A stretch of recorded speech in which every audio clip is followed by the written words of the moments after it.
everyone. Today I'm going to share with you one of my very favorite collections that I have. But before I do that, I'm going to show you something that I really just fell in love with.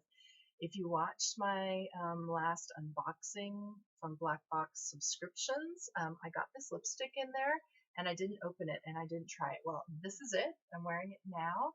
It's from City Color and it's called Be Matte lipstick, and the color is Lola. And I'm in love with it. The color is amazing. It's so beautiful, and it's like really opaque and it's long lasting. And one of the best parts I think is it smells like a rose. It smells just like a rose, you guys. It is so amazing. So if you can find this lipstick anywhere, I don't think it was expensive, but I don't know where she got it or how much she paid for it. But I totally recommend this lipstick. Oh my god, my new favorite, my new summer favorite. So now we're gonna go right into the dolls, and you have to excuse me. It is hot today here in San Diego, and my straps are gonna be falling down the whole time, I guess. So here's my paper doll collection. Now I've been collecting for over 20 years, so I have a lot of different books. This one is a reproduction of Victorian paper dolls, so you could see that. And if you like clothes like I do, they just like all these cool Victorian clothes. So I have one of the dolls cut out here. There's all different kinds, of course, and she's got some really amazing outfits to wear. I mean, she's got these gloves. Here's another really beautiful dress. So these are a reproduction of something that came out, you know, quite a few years ago, and I don't know if they still make this reproduction. I know that they made a series of them at the time. Mine is 1840 to 1854, and they had other years too. So you can look for those, try Amazon or whatever. If you like Victorian clothes, you'll love that one. Throw this on the floor. Okay, my next doll that I have is more modern than that. Now this is a really interesting doll, because although she's a paper doll and she comes flat, she's actually 3D when you put her together. So you get this trunk to put her clothes and accessories in, and she is front and back. I can show you, like, here's a picture of one of her outfits. So you see it goes over her head, and then it's front and back, and it's curved and 3D like. It's amazing. I have another one of these that I cut the trunk out, but I didn't put it together because I was afraid it would get crushed. Crazy enough. But that's the trunk that you cut out and put together and slot together. And of course she has a lot of original clothes. So she is supposed to be like an antique French bisque doll. It's a reproduction of one of those. There are two in the series. They look like that. So it's like I think it's a jumeau. So that's kind of a cool 3D paper doll that you can have. Of course, I didn't cut that one. Some of them I leave flat, and some of them I cut out just because I want to play with them. This is a little interesting thing I picked up at a gift shop once. It's actually a greeting card made to look like a brew, I think. No, she's also a jumeau. So I just thought that was fun. You're supposed to give it away as a greeting card, but of course I saved it for myself because I'm selfish with paper dolls. Okay, now the next one up is really, I think, super interesting. This is Letty Lane paper dolls. This is, of course, a reproduction of old paper dolls from the turn of the century. So I think Letty Lane first showed up in 1908 in the Ladies' Home Journal, and the format of the magazine was much bigger than this, so they were actually larger than this. And if you love turn of the century fashions, 1910s, 1915 and all that, if you like those fashions, you'll be crazy about these dolls. They're so cute. And they've got men, women, grandma, brother, sister. Here's a guy with some fancy clothes. So you just get tons of different ones. And I have her cut out to show you what I can do with her. Is this her? No. Well, I had one of her cut out with her clothes, but anyway, she's super cute, and I totally recommend this. I think they still make this. Let's see where I cut out one. That's so good. There's grandma and a bunch of toys. So with this one, you just get a mass amount of accessories, toys, all sorts of things. It's amazing. I recommend that one, and it's not expensive. You can find it on Amazon and stuff. So now moving along through time, we're going to come to one that is a reproduction again, but from the 1920s. Sorry. So this is, I wonder if you can guess who this is. Does he look like anyone you know? And look how large he is. I mean, it's a huge doll. Maybe if I show you his friend, you might guess who he is. It's Winnie the Pooh and Christopher Robin. And Winnie here's wearing a little paper bib. He doesn't come with that. And he looks really brown in color, doesn't he? Like, we're not used to seeing him like that. But this was originally made before the Disney movies, so he's brown because teddy bears are normally brown. I don't know why Disney decided to make him yellow, but they did. And so he comes also with all of his friends. So here we have Rabbit and Eeyore and Kanga and Roo comes in and out of the pocket, so you could take him out and play with him if you want to. And of course we have Piglet and Tigger. Tigger's my absolute favorite, and I love these old-fashioned style illustrations. I'm a really big fan of the original Winnie the Pooh illustrations. Not so much a big fan of the Disney ones, but I just think they're so cute, and so I love this one. And so not only does Christopher Robin come with some like cute outfits, of course, but he also comes with all these really cute other accessories. Like here's a crown he can wear. Oops, I'm not putting it on right. There we go. So he can wear this gigantic paper crown. Isn't it cute? And he also has this paper, like newspaper hat. So you can do different things with him.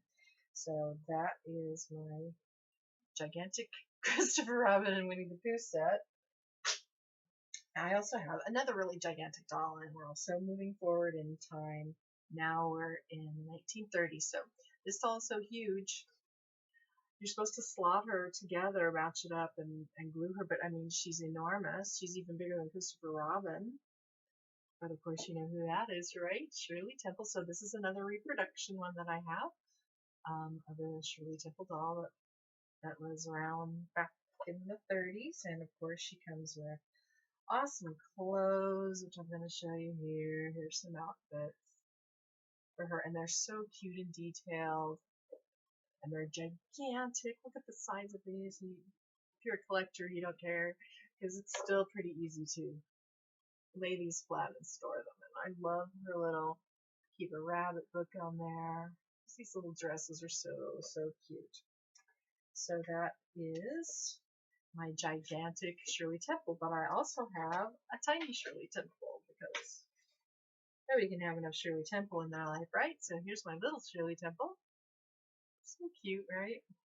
And of course she comes with lots of little dresses. So these are really inexpensive, these reproduction ones of Shirley Temple and others. You can find them on Amazon. You can find them in bookstores sometimes, and they're usually $10 or under.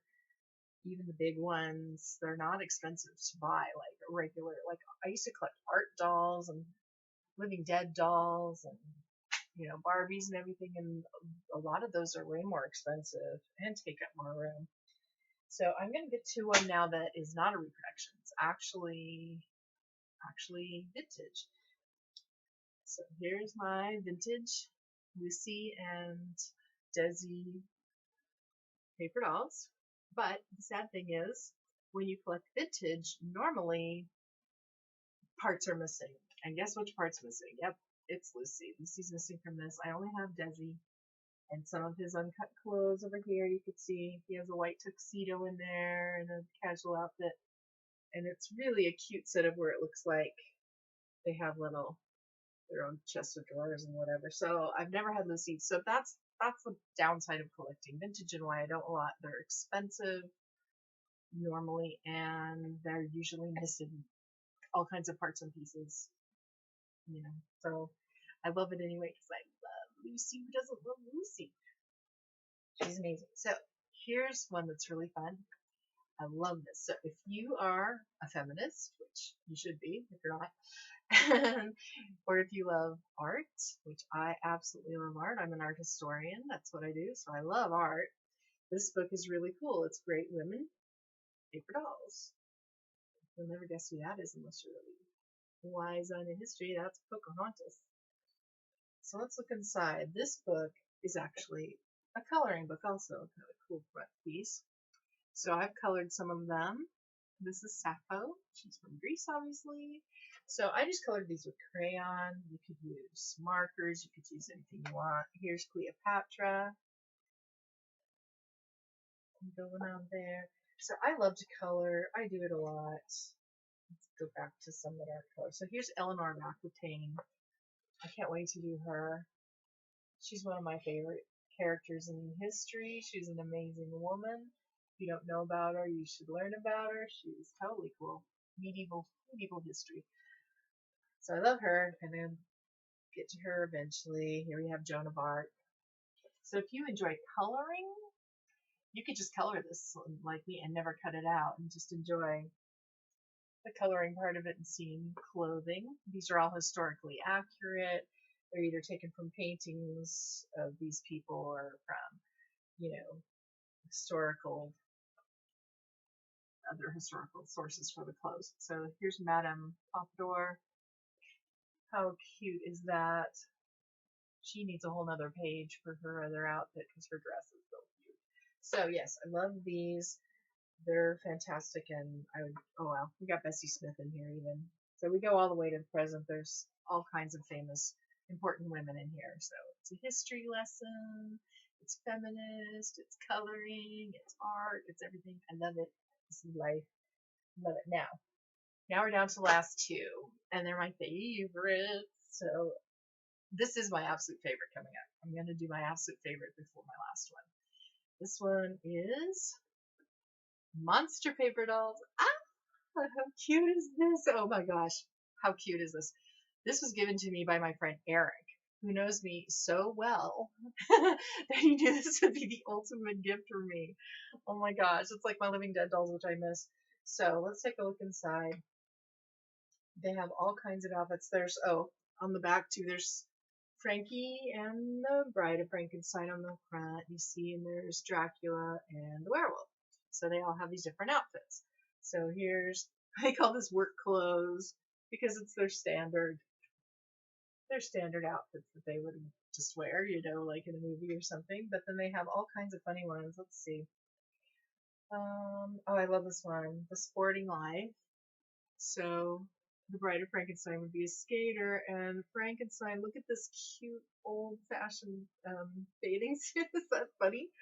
And then the werewolf is a football guy, and I guess Dracula likes to skateboard. And let's see, there's some other really great outfits in here. Oh yes, here's Unholy Matrimony. So check it out. The Bride of Frankenstein will wear black. That's perfect. The werewolf gets to be a bridesmaid in a pink dress, right? This is so funny. Dracula's the priest. Yeah, that's what Frankenstein would wear. Yeah, I'd marry a guy in that suit. So it's just got a ton of fun, different kinds of costumes that they can wear for all different stuff. Where's their? Oh, here's this one's fun. It's for holidays for the different guys. So I don't know how much this was or anything, or how old it is, or if you could still get it, but I would look for it if you're gothy like me because it is so fun. This is like one of the best gifts I ever got in my life. This is up my alley. So now we're down to the very last one. This is something that I got probably about 2 years ago. It's my most recent purchase. These are made by one of my favorite current artists, pop surrealist artist that I really love. Her name is Mab Graves. It's M-A-B Graves. I totally recommend that you find her on Facebook. She posts all kinds of pictures of her artwork. I think she has an Etsy, and she has like jewelry and other products. Well, I ran across this on Amazon and I about died because I love her artwork and I love paper dolls. So check it out. There's a few paper dolls. This is Rosie, and she's got a little pink poodle. How cute, right? And then we have, this is Sky with her deer. Raven, she has a cat. And one more is Marigold, and she has a hedgehog. Oh my god, it's so cute. And then the outfits are adorable. They're kind of sparse on the page in small outfits, but they're super cute and they all have a theme. I love this one right here. I had to show you. So you can cut out all these butterflies and this little butterfly net, and you could totally make a scene. And here she is on the back, illustrated with her little butterflies and stuff. It's so cute. Oh my god. It's so adorable. I can't stand it. So here's another little example. So yeah, you can collect paper dolls really easily. They sell them on Amazon. They sell them in bookstores. This one was, I think, $10. That's like probably the most I've ever spent on a paper doll. You can store them really easily. They move easily from place to place. You don't have to worry about them breaking or anything like that. And they're fun. You can get them in all different kinds of styles, as you've seen, every way you can think of, and they're fun and beautiful. And I want to know if you have any paper dolls, and I want to know what you collect. So go ahead and leave me a message if you want to about your favorite collection, and don't forget to subscribe. It totally helps me out, and it's free to you. And I'd love it if you would. And more videos coming soon from hot San Diego. Bye, you guys. I love you. You're awesome. Bye.